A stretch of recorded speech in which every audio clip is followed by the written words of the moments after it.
அனைவருக்கும் இனிய காலை வணக்கம்.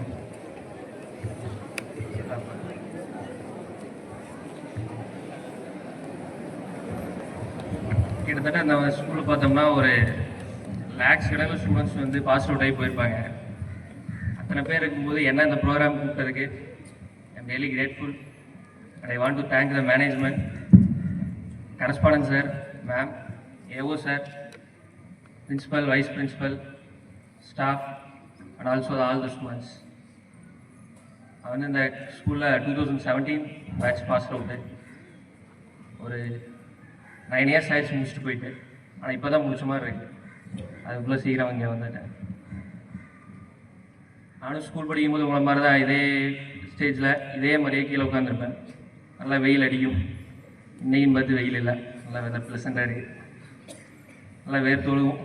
எப்போ முடிப்பாங்க, வீட்டுக்கு போகலாம், ஃபேனில் உட்காந்துட்டு அப்படிங்கிற மைண்ட் செட்டில் தான் உட்காந்துருந்தேன். அது இந்த மாதிரி ஸ்டாஃப்ஸ்லாம் உட்காந்துங்க சொல்ல முடியாது. அப்புறம் அதே மைண்ட் செட்டில் தான் உட்காந்துருக்கேன். நீங்களும் அப்படி தான் உட்காந்துருப்பீங்க. நிறையெல்லாம் பேச மாட்டேன், சீக்கிரம் முடிச்சிடுவேன். So don't worry. School life வந்து ரொம்ப ஒரு பியூட்டிஃபுல்லான ஒரு லைஃபு. அது ஸ்கூலில் இருக்கிறப்போ வந்து யாருக்கும் தெரியாது. முடிச்சுட்டு போனதுக்கப்புறம் தான் ஸ்கூல்லேயே திரும்ப படிச்சிருக்கலான்னு தோணும். அந்த மாதிரி தான் இருக்கும் ஸ்கூல் லைஃப். காலேஜ் போனதுக்கப்புறம் தான் வந்து ரொம்ப மிஸ் பண்ணுவோம். ஸோ இப்போ இருக்கிறப்பவே ஸ்கூலில் எந்த அளவுக்கு என்ஜாய் பண்ண முடியுமோ அந்தளவுக்கு என்ஜாய் பண்ணுங்க. எனக்கு கிளாஸ் எடுத்த ஸ்டாஃப்ஸ் முன்னாடி நான் வந்து பேசுகிறது ஐம் ரியலி வெரி கிரேட்ஃபுல். நான் இப்படிலாம் வந்து யோசிச்சு கூட பார்த்ததே கிடையாது. நம்ம ஒரு நாள் இப்படி வருவோம் அப்படின்லாம் வந்து ஒரு நாள் நான் வந்து யோசிச்சு கூட பார்த்ததே கிடையாது. அதனால் இன்றைக்கி நடக்குது. ஸோ என்னால் முடியும் அப்படின்னா கண்டிப்பாக எல்லாத்தினாலையும் உங்களாலையும் முடியும். ஸோ எல்லாருமே எல்லாம் பண்ணுங்க. என் கிளாஸ் எடுத்த சந்திரசேகர் சார், மேக்ஸ் சார், ரொம்ப ஸ்ட்ரிக்டான சார். சார் வந்து 8th வரும்போது நான் தான் எங்களுக்கு தான் அவர் வந்து ஃபஸ்ட்டு கிளாஸில் வந்தார். அப்போ சார் கொஞ்சம் ஸ்ட்ரிக்டெல்லாம் இல்லை. அதுக்கப்புறம் நான் 10th வரும்போது ரொம்ப ஸ்ட்ரிக்டாக இருந்தாங்க. அதனால தான் நான் வந்து மேக்ஸ் நல்லா படித்தேன். மேக்ஸ் கொஞ்சம் வராது, இருந்தாலும் சார் தான் ரொம்ப ஹெல்ப் பண்ணாங்க. Physics Muruganantham sir, one of the most toughest subjects. அதனால் வந்து சார் ரொம்ப நல்லா பண்ணாங்க, சொல்லி கொடுத்தாங்க. சிவகுமார் சார் 10th சோஷியல் எழுதாங்க. கிட்டத்தட்ட ஒரு கொஸ்டினை வந்து ஒரு 30-40 டைம்ஸ் எழுதியே அந்த கொஸ்டினை வந்து A to Z படிச்சிருவோம். அந்த மாதிரி தான் சார் ரொம்ப கோச்சிங் கொடுத்தாங்க. உமாமகேசன் சார், எல்லாருமே இருக்காங்க. இன்னைக்கு காலையில் சித்ரா மேம் பார்த்தேன். அவங்க தான் எனக்கு ஃபஸ்ட் ஸ்டாண்டர்ட் கிளாஸ் டீச்சர். அவங்களும் எனக்கு வந்து ரொம்ப தேங்க்ஸ். அவங்களாம் வந்து பார்க்குறப்போ திரும்ப ஒரு பழைய மெமரிஸ்லாம் வருது. எல்லோரும் ஒரு நாள் கண்டிப்பாக நல்லா படிங்க. கண்டிப்பாக ஒரு நாள் வந்து இந்த ஸ்டேஜுக்கு வருவீங்க. இப்போ நெக்ஸ்ட் மந்தில் 12th வந்து ஸ்டூடெண்ட்ஸ் எக்ஸாம் எழுத போகிறீங்க பப்ளிக்கு. 12th தான் வந்து உங்கள் லைஃப்பில் வந்து பேஸ். அதை பேஸ் பண்ணி தான் நெக்ஸ்ட்டு வந்து என்னென்ன நடக்குது, என்னென்ன டிபார்ட்மெண்ட் போகிறோம், எங்கே காலேஜ் சீட்டில் ஆக போகிறோம், எல்லாமே இருக்கும். ஸோ முடிஞ்ச அளவுக்கு உங்களை எஃபர்ட்ஸ் வந்து 12th போட்டு காட்டுங்க. ஏன்னா கண்டிப்பாக நீங்கள் ஒரு நாள் என்ன ஆகணும்னு இப்போ ஸ்கூல்லேருந்து நினச்சிட்டு இருக்கீங்களோ, எய்ம் பண்ணுறீங்களோ, கண்டிப்பாக வந்து ஒரு நாள் அதே தான் ஆவீங்க. அதில் எந்த ஒரு மாற்றம் கருத்து கிடையாது. ஒரு IAS, IPS, டாக்டர், இன்ஜினியர், ஒரு என்டர்பிரனர், CA என்ன ஆகணும்னு நினைக்கிறீங்களோ கண்டிப்பாக நீங்கள் வந்து அதான் ஆவீங்க. ஸோ அதுக்கான எஃபர்ட்ஸ் வந்து இங்கே ஸ்கூல்லேருந்தே நல்லா போட்டுட்டு இருந்தீங்கன்னா கண்டிப்பாக ஒரு நாள் வந்து ரிசல்ட்ஸ் கண்டிப்பாக கிடைக்கும். என்றைக்குமே வந்து ரிசல்ட்ஸ் என்ன வருது அப்படின்னு வந்து நம்ம பார்க்கக்கூடாது.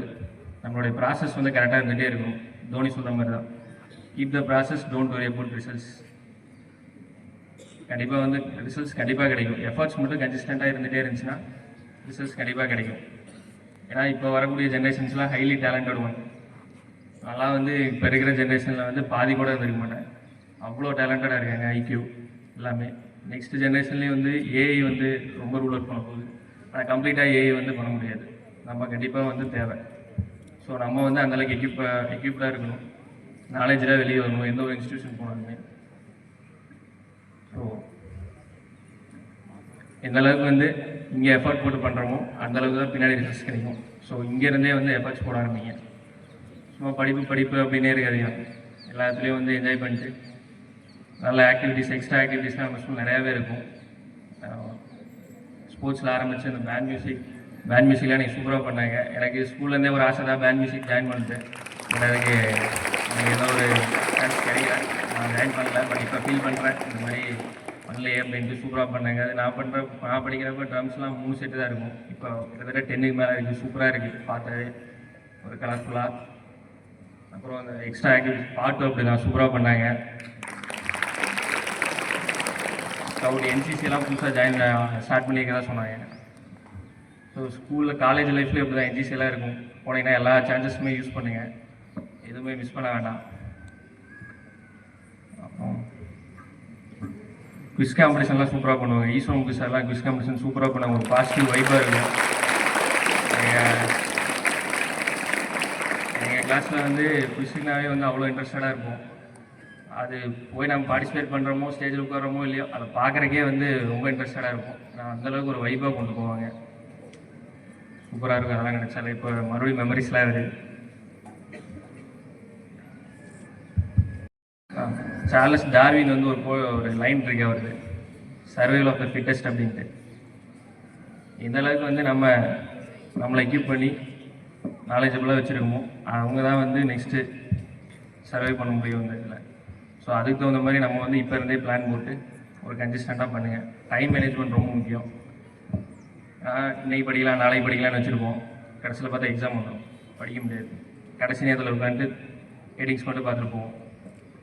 அதெல்லாம் வந்து காலேஜில் நடக்கும். இப்போ வேணாம், ஸ்கூலில் நல்லா படிங்க எல்லாருமே. ஹெல்த் வந்து ரொம்ப முக்கியம். படிக்கிறேன்னு சொல்லிட்டு ஹெல்த்தை விட்டுறக்கூடாது. ஒரு ஃபிசிக்கல் ஹெல்த்து, மென்டல் எல்லாமே நல்லா வச்சுக்கணும். நல்லா ஸ்போர்ட்ஸ்லாம் நல்லா இன்வால்வாக பண்ணுங்கள்.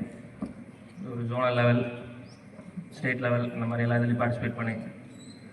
நெக்ஸ்ட்டு காலேஜெலாம் வந்து முடிஞ்ச அளவுக்கு ஒரு அதர் ஸ்டேட்டு, ஒரு NIT, JEE அந்த மாதிரி நீட்டு. இப்போ 6th நம்ம ஸ்கூலில் வந்து நீட் JEE கோச்சிங்லாம் கொடுக்குறதா நேற்று ஒரு லீஃப்லெட்டில் பார்த்தேன் நியூஸ் பேப்பரில். எனக்குலாம் 6th படிக்கிறப்பெல்லாம் ஜெயினா என்னன்னு தெரியாது. அஃப்கோர்ஸ் 12th முடிக்கிறப்ப கூட எனக்கு ஜெயினா வந்து அப்போ தான் ஒரு பேசிக் தெரியும். இப்போ இருந்தே வந்து நம்ம ஸ்டூடெண்ட்ஸ் எல்லாத்துக்குமே JEE நீட் எல்லாமே கோச்சிங் தராங்க. அதை எல்லாத்துலேயுமே யூஸ் பண்ணுங்க. பின்னாடி நம்ம வந்து போகிறோமோ போலியோ, பட் வந்து பின்னாடி வந்து ஃபீல் பண்ணக்கூடாது ஜாயின் பண்ணலையே அப்படின்ட்டு. நான் இப்போ எல்லாம் ஃபீல் பண்ணிட்டுருக்கேன் இந்த பேண்ட் மியூசிக்லாம் ஜாயின் பண்ணலன்ட்டு. மெட்டீரியல்ஸ் கலெக்ட் பண்ணுங்கள். மெட்டீரியல்ஸ் கலெக்ட் பண்ணிட்டாவே வந்து ஒரு 50% ஆஃப் த மார்க் நம்ம வாங்கின மாதிரி தான் எந்த ஒரு எக்ஸாம்ஸ் எழுதினாலும். ஸோ அது மட்டும் கண்டினியூஸாக பண்ணிகிட்டே இருங்க. கண்டிப்பாக வந்து ஒரு நாள் நீங்கள் அச்சீவ் பண்ணிடுவீங்க.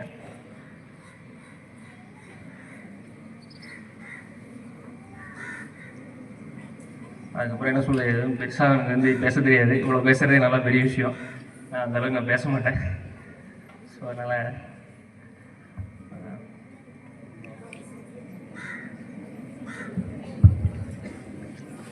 லைஃப்பில் கண்டிப்பாக வந்து ஒரு பாயிண்டில் செட்டில் ஆகி தான் ஆகணும். அதை வந்து ஒரு அல்டிமேட் கோலாக வச்சுட்டு அதை நோக்கி ட்ராவல் பண்ணுங்க. ஒரு கோல் வச்சுங்க, நிறையா கோல் வச்சுட்டு கூடாது. ஒன்று இந்த லைன் இல்லாட்டி அந்த லைன் அப்படி இப்படி அதெல்லாம் வேணாம். ஏதோ ஒன்று மட்டும் எடுத்துங்க. கண்டிப்பாக அதை நோக்கியே போயிட்டுருங்க. கண்டிப்பாக ஒரு நாள் அதில் தான் செட்டில் ஆவீங்க. அதை மட்டும் யாரும் மறக்க வேணாம்.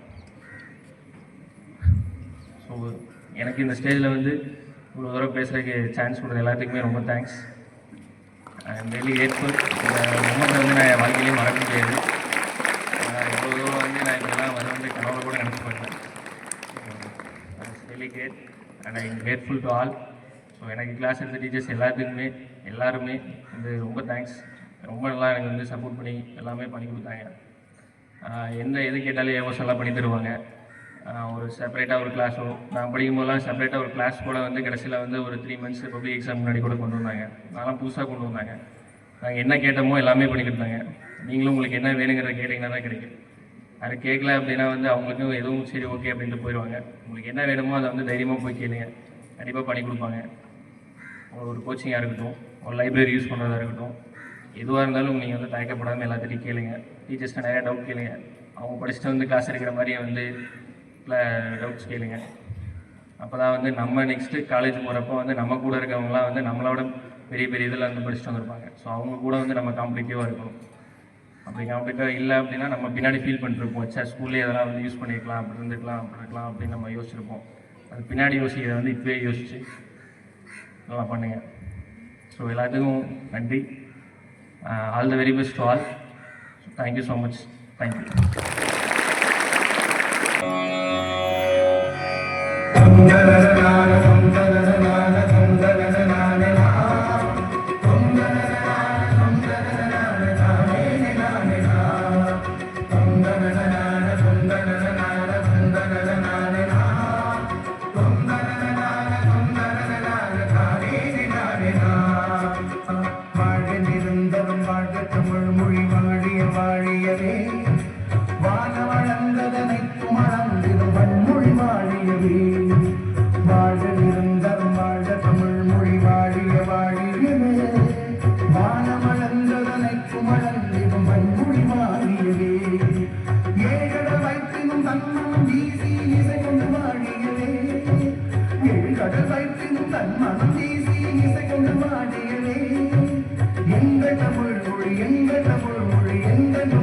வாழியவே எங்கள் தமிழ் மொழி என்றென்றும் வாழியவே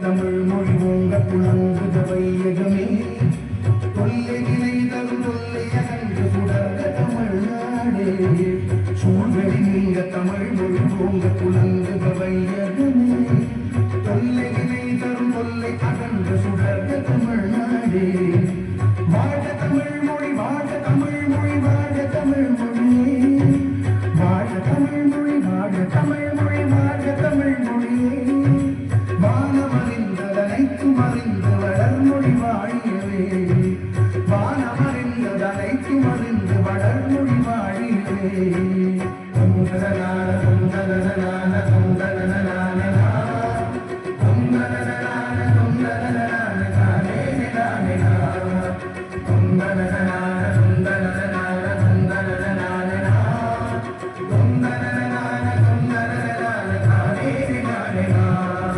தொங்கலனான தொங்கலனான தானே தானே தொங்கலனான தொங்கலனான தானே தானே தானே தானே தானே தானே தானே தானே வாழ்க நிரந்தரம் வாழ்க தமிழ் மொழி வாழிய வாழியே வானமளந்ததனைத்தும் அளந்திடும் வன்மொழி வாழியே ஏகல் வைப்பின் கண்மணம் வீசி இசைக்கும் வாழியவே எங்கள் தமிழ் மொழி என்றென்றும் வாழியவே சூழல் நீங்க தமிழ் மொழி ஓங்க துணங்குத வையகமே தொல்லை நினைந்தது தொல்லை அகன்று சுடர்ந்த தமிழ்நாடே வாழ்க தமிழ் மொழி வாழ்க தமிழ் மொழி வாழ்க தமிழ்